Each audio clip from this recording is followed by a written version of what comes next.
Hey guys, what's going on? Welcome back to the channel. Today we're going to talk about a bit of a continuation of last week's video. So last week we talked about what the qualities that make a good coach are. And today we want to answer a similar sort of batch of questions. And no, we don't have the phone in hand animation because it wasn't a specific question, but we did have it asked a number of times. And this question is about when to know if you should be looking for a coach. So we get a lot of questions about, oh, should I be a certain experience level? Should I have a certain strength level? Should I be advanced, intermediate? Should I get a coach as a beginner? All those kinds of things. So to answer the first question right off the hop, I don't think you need to be a specific experience level.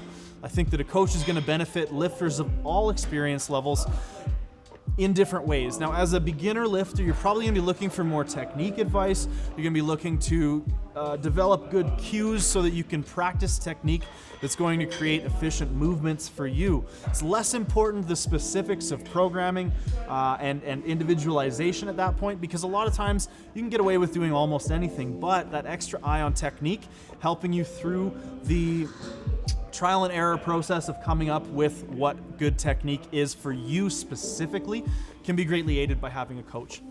As an intermediate, you're likely going to start hitting your first few plateaus, and I think at that level it's really valuable to have a coach to be able to help you analyze your programming, analyze your again, your movement patterns to try to see if there's anywhere that you can improve.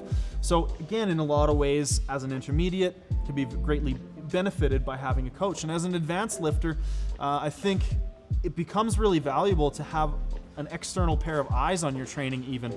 A lot of times, you know, Mike and I have pretty in-depth conversations about the direction of training, where I think it should go, where he thinks it should go.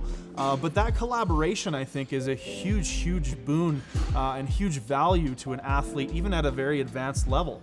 So having somebody to help you sort of guide your progression and continue to progress.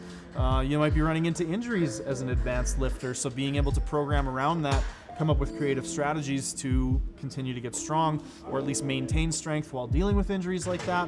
A lot of those things can be really valuable. So I don't think you need to be a specific experience level or strength level to have a coach. I think everybody can benefit from a coach, but there are a few other points I want to make about who should be looking for a coach or what to be ready to do, ready to invest if you are looking for a coach.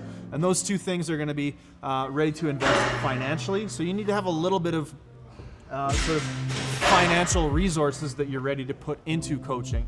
So if you're not ready to pay for a coach, which a lot of good coaches are going to be a bit pricey, and I think it's an investment.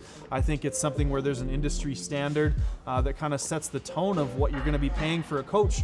And you know, it's kind of like tattoos. Like, good tattoos aren't cheap, cheap tattoos aren't good. Same can be said for a lot of coaching. So you need to be ready to invest financially a little bit, and you also need to be ready to invest work into a relationship. And I think that statement there says a lot. It is a relationship. It is going to require constant feedback from both sides, constant critical thinking from both sides, asking and answering a lot of questions with a lot of honesty, and good communication between coach and athlete.